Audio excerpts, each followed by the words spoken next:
전서의 말씀을 함께 나누어 오고 있습니다. 베드로 전서를 지금 수신하는 교회 공동체의 성도님들은 세상으로부터 엄청난 미움과 핍박을 당하고 있었습니다. 무슨 큰 잘못을 저질러서 그러한 미움과 또 핍박을 받으면 억울하지도 않았을 것입니다. 그러나 단지 예수님을 믿는다는 이유 때문에, 그래서 주변의 세상 사람들이 다 섬기고 있는 우상도 섬기지 않고 우상 숭배자가 행하는 그런 악한 일도 행하지 않는다는 이유 때문에 성도님들은 큰 비난과 핍박을 당하고 있었습니다. 오늘 이 세상에 살아가는 저와 여러분도 유사한 경험을 많이 하고 있습니다. 이제 며칠 후면 추석 명절이 되는데요, 믿지 않는 가족들이 다 모여서 조상들에게 제사를 지내는 일을 합니다. 그러나 저와 여러분은 하나님을 믿고 예수님을 믿는 사람들이기 때문에 그러한 일에 동참을 할 수가 없습니다. 그렇다고 저와 여러분이 효도를 다 하지 않는 사람들도 아닌데, 다만 예배하고 기도하는 방식으로 조상들을 기억하고 또 부모님들에게 효를 행하는 그런 믿음의 사람들인데, 믿지 않는 가족들이 그것을 이해하지 못하고 오해하여서 저와 여러분에게 예수 믿더니 부모님에게 효도를 행하는 일도 하지 않는다 이렇게 말하면서 비난을 하는 일을 종종 당하게 됩니다. 이렇게 세상이 저와 여러분 교회를 오해하고 비난하고 핍박하고 미워할 때 교회와 성도님들은 어떻게 응대해야 하는지, 그 교훈을 사도 베드로가 베드로전서의 말씀을 통해서 우리에게 던져주고 있습니다. 사도 베드로의 핵심적인 교훈은 바로 세상에서 살아가는 저와 여러분이 어떤 존재로 살아가고 있는지, 저와 여러분의 정체성을 먼저 돌아보고 기억하라, 그 교훈이었습니다. 여러분, 저와 여러분이 이 세상에 살아갈 때 어떤 존재로 살아가고 있습니까? 바로 오늘 본문 2장 11절 말씀에서 다시 한번 기록해서 우리에게 기억하라고 교훈하고 있는 것처럼 나그네와 거류민으로 이 세상에 살아가고 있습니다. 나그네와 거류민이기 때문에 저와 여러분은 이 세상에 영원히 짝하며 살아갈 수 있는, 정착해 살아갈 수 있는 본향도 없고 또 집도 없습니다. 우리들의 영원한 안식처이자 본향은 하나님 나라이기 때문에 그렇습니다. 그렇게 이 세상을 나그네와 거류민으로 살아가기 때문에 이 세상을 영원한 삶의 장소로 여기고 살아가고 있는 세상 사람들과 저와 여러분은 구별된 방식으로 살아가는 거룩한 백성이 될 수밖에 없습니다. 그렇게 거룩한 백성이 되어서 살아가는 나그네와 거류민이기 때문에 오늘 11절 말씀에 기록된 것처럼 저와 여러분은 세상 사람들이 살아가는 방식, 육체의 정욕을 따라 살아가는 그러한 삶, 또 그러한 세상 사람들이 우상을 섬기면서 쾌락과 이기적 욕심을 따라 살아가는 삶, 이런 삶으로부터 절단하며 끊어버리며 살아가는 그런 사람들이 되어야 합니다. 그러한 삶의 모습 대신에 지난주에 말씀을 나눈 것과 같이 저와 여러분은 하나님을 예배하는 거룩한 제사장으로 오늘 삶을 살아가야 합니다.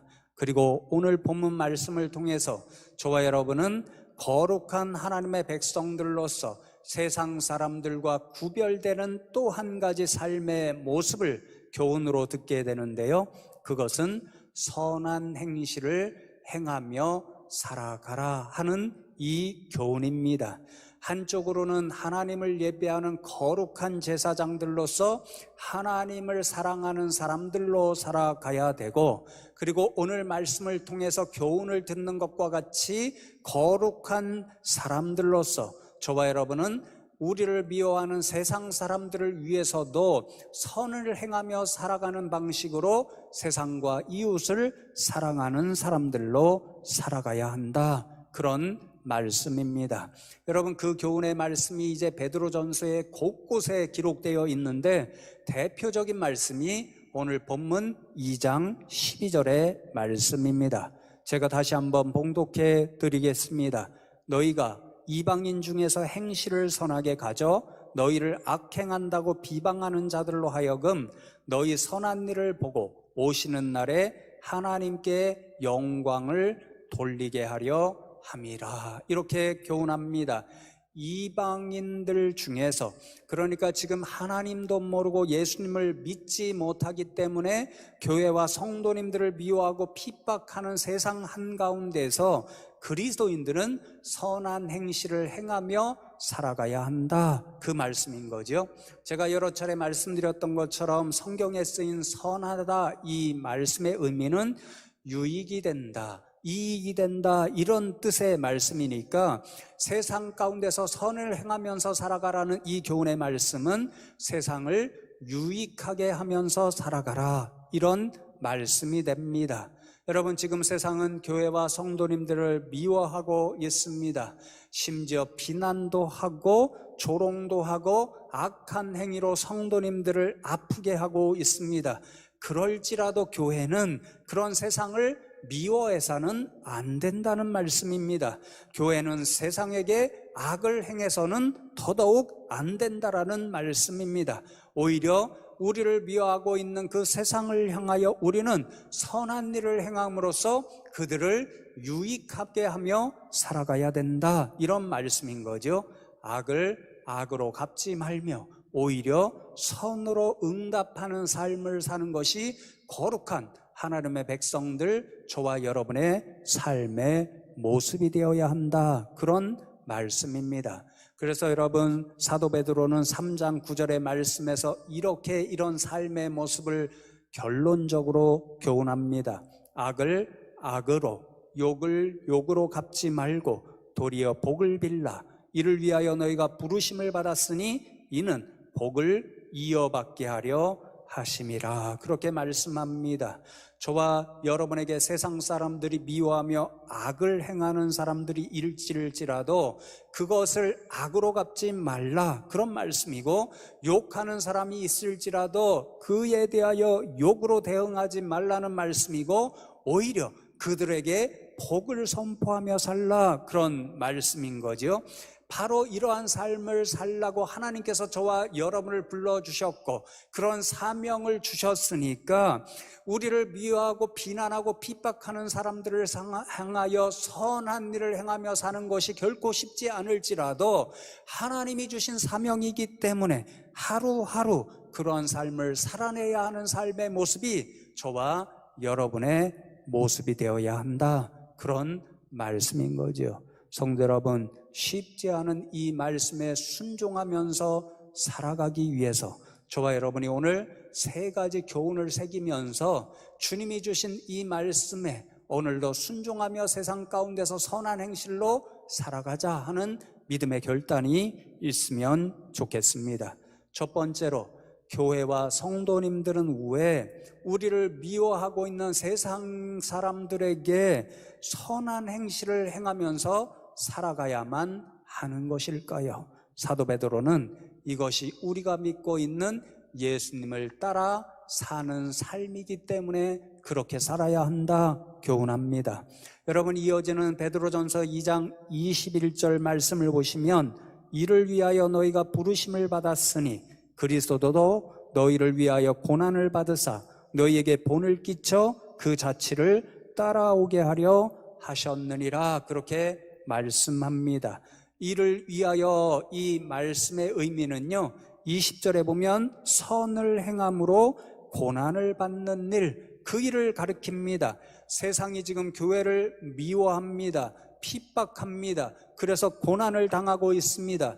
그럼에도 불구하고 교회는 그 고난을 당하는 중에도 세상을 위하여 선을 행하면서 그들을 유익하게 하며 살아가야 한다, 그 말씀이죠. 왜냐하면 예수님께서 그런 모범을 보여 주셨기 때문입니다. 예수님은 세상을 구원하는 그리스도의 구원자로 세상에 오셨습니다. 그러나 세상 사람들은 예수님께서 자신들을 구원하는 구원자라는 사실을 알지 못했습니다. 그래서 예수님을 믿고 영접하기보다는 오히려 예수님을 미워하며 핍박했습니다. 마지막 순간에는 심지어 구원자이신 그 하나님의 아들 예수님을 십자가에 못 박아 죽이고 말았습니다. 예수님은 그들을 향하여 어떻게 반응하셨습니까? 자신을 미워하는 사람들을 예수님은 미워하지 않으셨습니다. 자신을 핍박하며 십자가에 못 박는 그 사람들을 저주하지도 않으셨고, 천군 천사를 불러서 그들을 일순간에 없애실 수도 있으셨지만 예수님은 그런 일을 행하지 않으셨습니다. 오히려 예수님은 그들이 행하는 그대로 십자가의 고난을 기꺼이 지셨습니다. 그리고 그 십자가의 고난을 당하심으로 자신을 미워하고 십자가에 못 박은 사람들에게 가장 놀라운 선한 일, 가장 놀라운 복의 일을 베풀어 주셨습니다. 24절 말씀에 보니까 그 선한 일은 친히 나무에 달려 그 몸으로 우리 죄를 담당하셨으니 이는 우리로 죄에 대하여 죽고 의에 대하여 살게 하려 하심이라, 그렇게 말씀합니다. 자신을 미워하고 십자가에 못 박는 그 사람들에게 악을 악으로 갚지 않으시고, 예수님은 그들의 죄를 용서하시기 위해 십자가를 기꺼이 지셨고, 그 일로 말미암아 그들이 죄에 대하여 죽고 의에 대하여 사는 이 영생의 길을 마련해 주셨습니다. 이것이 예수님께서 세상이 자신을 미워함에도 불구하고 베풀어 주신 선의 길이었고, 우리에게 보여주신 모범의 삶의 모습이었습니다. 성도 여러분, 저와 여러분은 예수님을 믿는 사람들입니다. 예수님을 믿는 사람들은 예수님을 믿고 우리만 구원받고 천국 가는 것으로 만족하며 살아가는 인생들이 되지 말아야 합니다. 우리는 이 세상 한가운데서도 비록 나그네와 거류민으로 살아가지만 예수님께서 살아가신 그대로 살아가려고 애쓰는 사람들이 되어야 합니다. 예수님을 본받는 삶, 예수님을 닮아가는 삶, 예수님께서 살아가신 대로 하루하루 따라 살아가는 삶, 이미타치오 크리스티, 이것이 오늘도 예수님을 믿고 이 세상에서 살아가는 저와 여러분들의 삶의 모습이어야 합니다. 그 예수님께서 자신을 미워하고 핍박하는 세상을 향하여 오히려 선을 베풀어 주는 삶, 그들의 죄를 용서하시고 그들로 하여금 구원받고 영생을 얻게 하는 그러한 일을 베풀어 주셨습니다. 그런 선한 일을 행하시면서 우리에게 모범을 보여주셨으니 저와 여러분도 이미타치오 크리스티, 예수님을 본받아서 우리를 미워하는 세상 사람들에게라도 우리가 베풀 수 있는 선한 일로 응대하며 살아가면 좋겠습니다. 그래서 저와 여러분이 세상 가운데서 작은 예수들이 되어서 오늘도 세상 사람들에게 예수님을 보여주며 살아가는 저와 여러분 다 되시기를 주님의 이름으로 축복합니다. 여러분, 두 번째로 저와 여러분이 세상에서 행하면서 살아야 하는 선한 일은 어떤 것일까요? 오늘 본문 말씀에 이어지는 2장 13절로부터 3장 7절까지의 말씀에서 베드로 사도는 믿는 저와 여러분과 믿지 않는 위정자들과의 관계에서, 그리고 믿지 않는 주인과의 관계에서, 마지막으로 믿지 않는 남편 가족과의 관계에서 우리 믿는 사람들이 어떻게 행하면 선한 일을 행할 수 있는가, 그들을 유익되게 할 수 있는가, 그것을 말씀해 줍니다. 공통적으로 사용되고 있는 말씀이 순종하라, 이 말씀입니다. 순종한다는 이 말씀의 의미는 권세와 권위를 인정해 주라, 이런 뜻입니다. 나라를 통치하는 일에는 위정자들이 권세와 권위를 가지고 있습니다. 주인과 종 사이에는 당시에 주인이 권세와 권위를 가지고 있었습니다. 한 가정에서 당시에는 남편이 권세와 권위를 가지고 있었습니다. 순종하라는 말씀은 이런 권세와 권위를 인정해 주어서 권세와 권위를 가지고 있는 그 사람들의 말을 따라 주어라, 이런 뜻의 말씀입니다. 권세와 권위를 가진 사람들을 두려워해서 그렇게 하라는 말씀이 아니고, 하나님께서 권세와 권위를 주신 목적, 이유가 있었기 때문에 그 권세를 주신 목적과 이유를 기억하여서 그들의 권세와 권위를 인정해주고 그 말을 순종하라, 이러한 말씀이었습니다.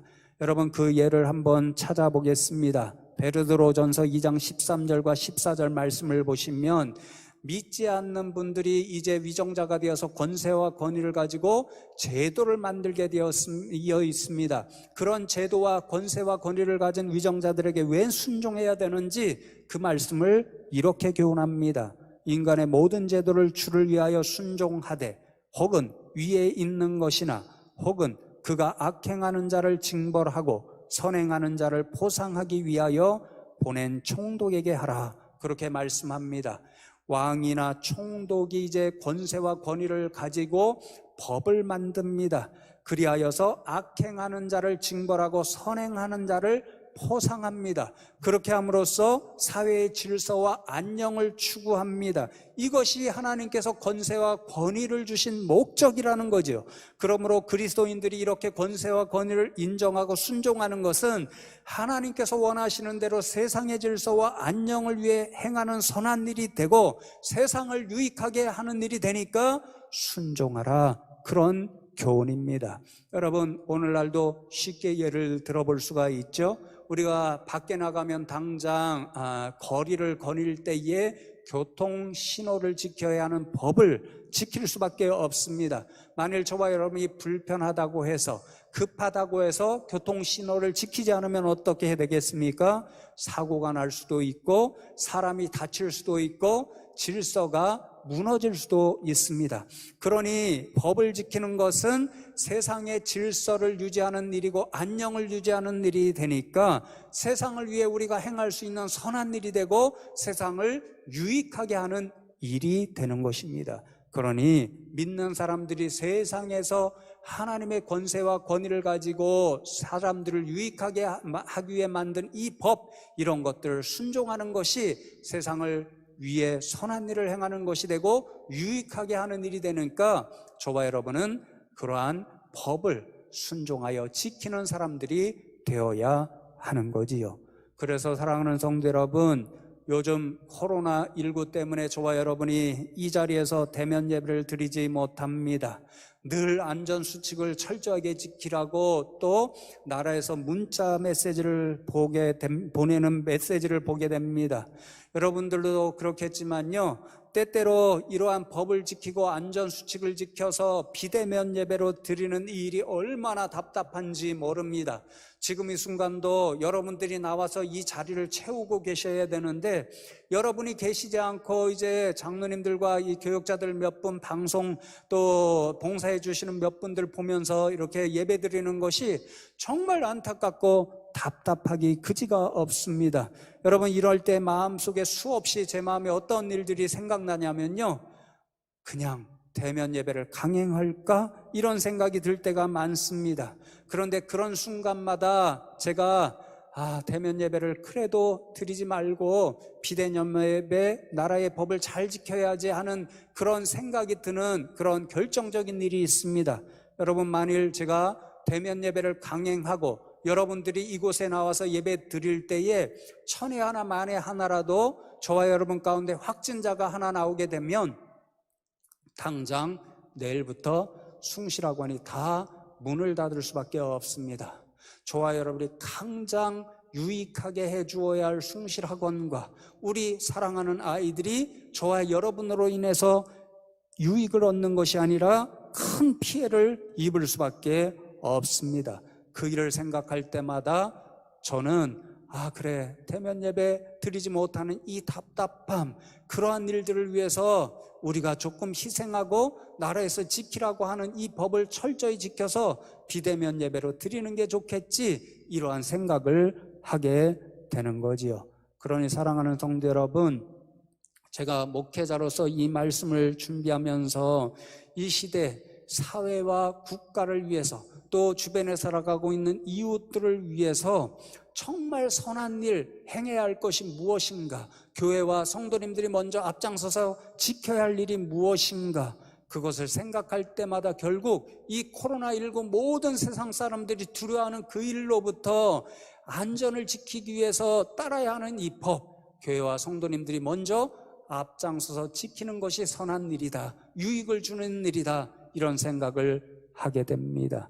그렇게 앞장서서 지키게 되면 세상 사람들이 교회를 미워하지 않게 될 것이고, 세상이 어쩌면 우리가 종종 생각하게 되듯이 너무 교회를 핍박하지 않는가, 이런 구실도 주지 않는 그런 일이 될 것입니다. 그러니 저와 여러분이 앞장서서 이 시대에 이웃에게 또 나라의 질서를 위해서 필요한 이 코로나19의 안전수칙을 지키는 일에 앞장서는 저와 여러분 되면 좋겠습니다.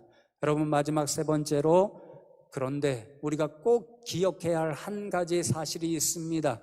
선한 일을 행하면서 주변의 이웃들을 유익하게 하는 일, 이것도 중요합니다. 그러나 우리의 더 중요하게 지켜야 할 궁극적인 목적이 있습니다.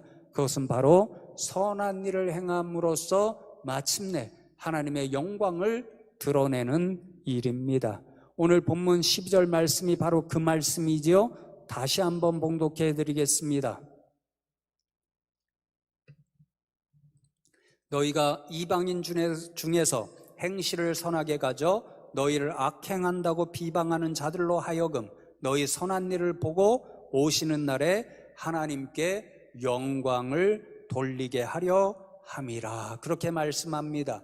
우리가 우리를 미워하는 세상을 위해서 선을 행할 수밖에 없는 궁극적인 목적은 그들로 하여금 감동을 받아 마침내 하나님께 영광을 올려드리게 하는데 있다, 그렇게 말씀합니다. 영광이라는 말의 원어를 찾아보면 그 근본적인 뜻이 무게가 나간다, 이런 뜻을 가지고 있는데요, 그래서 은유적으로 사용해서 중요하다, 이런 뜻을 가지고 있습니다. 여러분, 어떤 모임에 가게 되면 가장 중요한 인물이 앉는 상석의 자리가 있습니다. 그 상석의 자리에 앉으면 그 모임에 모인 모든 사람들 가운데 그분이 주인공이 되고 모든 사람들의 시선과 주목을 받게 되고 모든 사람들로부터 찬사와 칭송을 받게 되어 있습니다. 여러분, 하나님 앞에 영광을 올려드린다는 것이 바로 이런 삶의 모습입니다. 하나님께 영광을 올려드린다는 것은 하나님이 주인공이 되시게 한다는 뜻을 가지고 있고, 그래서 모든 사람들로부터 하나님께서만 주목을 받고 칭찬과 찬사를 받을 때 하나님이 영광 받으시는 삶을 우리는 살 수 있다는 것이지요. 여러분, 지금 세상이 교회를 미워합니다. 저와 여러분을 조롱합니다. 그래서 하나님의 영광이 감추어질 때가 많이 있습니다. 그러한 일을 어떻게 극복할 수 있는가? 오늘 베드로 사도는 그럼에도 불구하고, 세상이 저와 여러분을 미워하고 핍박함에도 불구하고 그 세상을 향하여 악을 악으로 갚지 말고 오히려 선을 행함으로 응답하라, 그렇게 교훈합니다.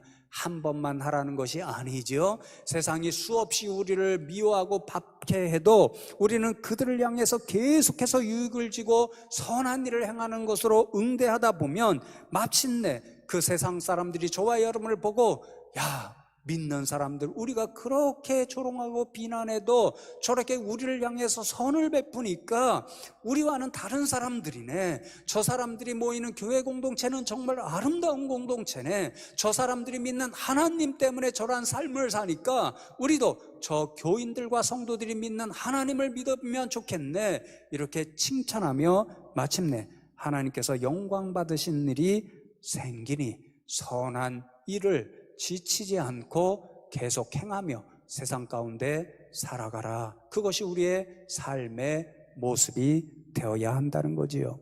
여러분, 이제 말씀을 맺으려고 하는데요, 제가 신학교에 들어가서 교육전도사로 첫 교회를 섬기면서 이제 담임 목사로 우리 숭실교회를 섬긴 지가 이제 20년 넘어섰습니다.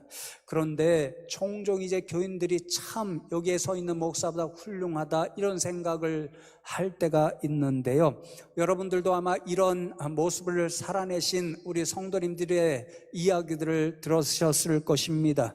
베드로전서 3장 1절의 말씀을 보면 좀 전에 말씀드렸던 것처럼 가정에서 이제 믿지 않는 남편과 가족이 있습니다. 그런데 믿는 분들이 이러한 삶을 살아야 된다 이렇게 교훈하는 말씀이 있는데요, 거기에 왜 그렇게 살아야 하는지 그 궁극적인 이유와 목적이 있습니다. 이렇게 베드로 사도가 교훈합니다.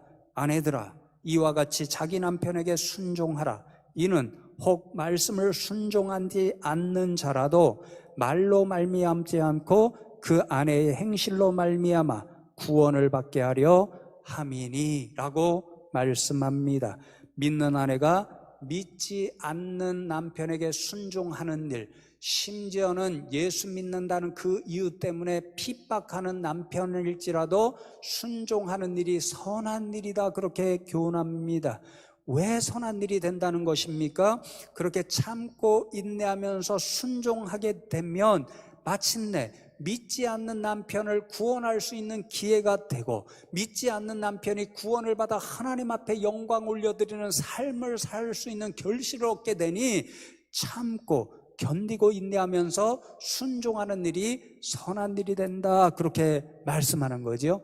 여러분, 제가 교회를 섬기면서 이런 분들의 이야기를 참 많이 들었습니다. 여러분들도 많이 들으셨을 것입니다. 결혼을 했더니 남편의 집이 유교 집안입니다. 불교의 집안입니다. 그러다 보니까 예수 믿는다, 교회 다니는다 이런 일만으로도 그런 분들은 시부모님으로부터 핍박을 받습니다. 또 믿었던 남편으로부터도 핍박을 받습니다. 그래서 눈물이 없이는 하루하루 살 수가 없습니다. 하나님 앞에 기도하는 일 없이는 견딜 수가 없습니다.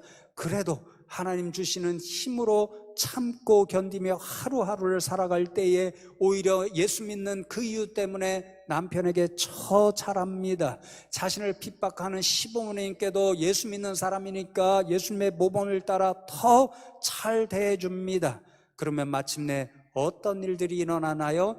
어느 순간에 남편이 나도 당신 믿는 예수 믿으면 좋겠어, 당신과 더불어 오늘부터 교회 갈 거야, 이런 놀라운 일이 일어나는 거죠. 제가 어느 때에 말씀드린 일이 있습니다. 제가 처음 섬겼던 교회 어느 날 주일에 이 교역자실 밖에서 웅성웅성 하는 소리가 들립니다. 무슨 일인가 궁금해서 밖에 나가보니까 어떤 권사님이 정말 기뻐서 정말 행복한 표정으로 막 교인들에게 자랑을 하며 이야기를 합니다.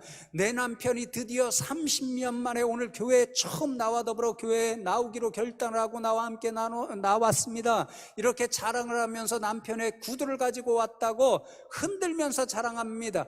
처음 이 구두를 신고 교회에 나왔으니, 하나님 앞에 나왔으니까 영원토록 떠나지 않고 이 자리가 마지막 서는 자리가 되게 해달라고 그런 마음을 품고 남편의 구두를 가지고 나와서 모든 교인들에게 그 기쁨을 나누며 자랑을 하는 거죠. 30년 만에 나왔다, 하나님을 믿기로 하고 구원받는 인생이 되어서 하나님의 기쁨이 되고 하나님 앞에 영광되는 삶을 살기로 했다. 그것이 그 분의 가장 큰 행복한 고백이었습니다. 여러분, 그런 분들이 이제 시부모님들 가운데도 나오지요.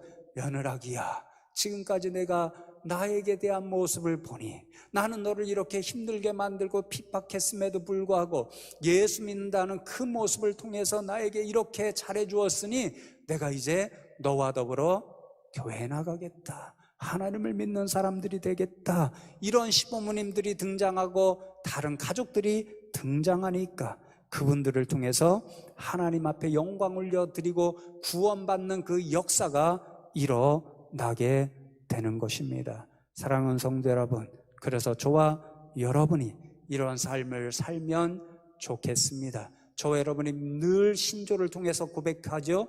우리의 인생의 첫 번째 목적은 하나님 앞에 영광을 올려드리는 데 있다 그렇게 고백합니다. 그렇게 살 수 있는 한 가지 방법을 사도 베드로가 교훈해 주지요.